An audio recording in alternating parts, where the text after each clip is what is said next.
Bonjour à tous, c'est Toy Slayer, mieux vaut tard que jamais.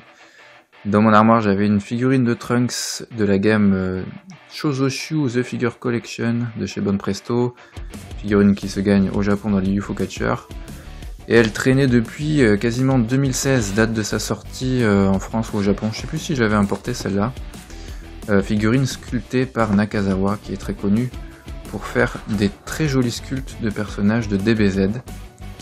Donc après ce petit tour de boîte, on va s'ouvrir cette figurine et on va voir ce qu'elle vaut.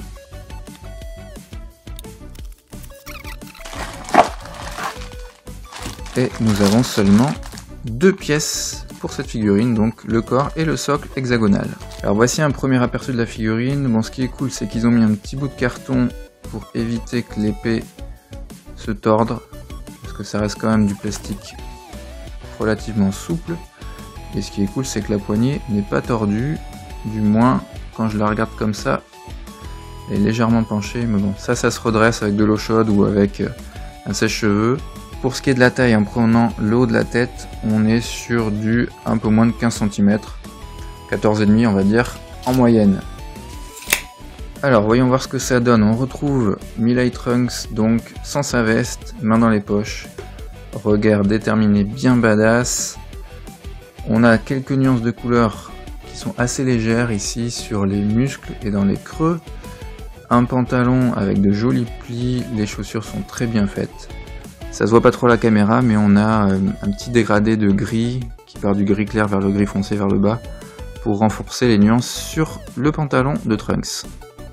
On reconnaît bien la touche du sculpteur Nakazawa qui fait toujours des looks très DBZ avec un design très respectueux du dessin animé. Et du manga, on a un dégradé de couleur sur les cheveux qui est plutôt bien fait.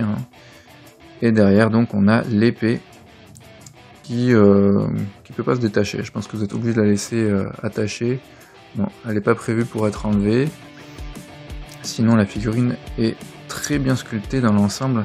Très franchement, c'est une gamme que je continue malgré son âge. C'est pas forcément une des gammes les plus populaires.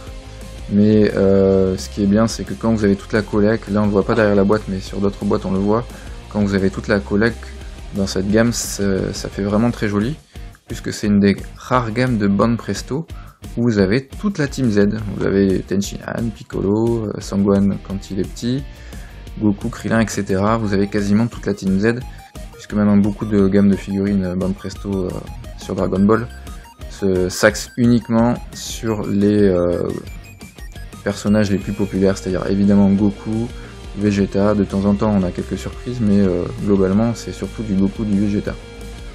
Voilà, je vous laisse profiter de quelques images sur plusieurs plans de la figurine, et écoutez, en conclusion, je peux vous dire qu'elle fait le job, tout comme les autres figurines de la même gamme.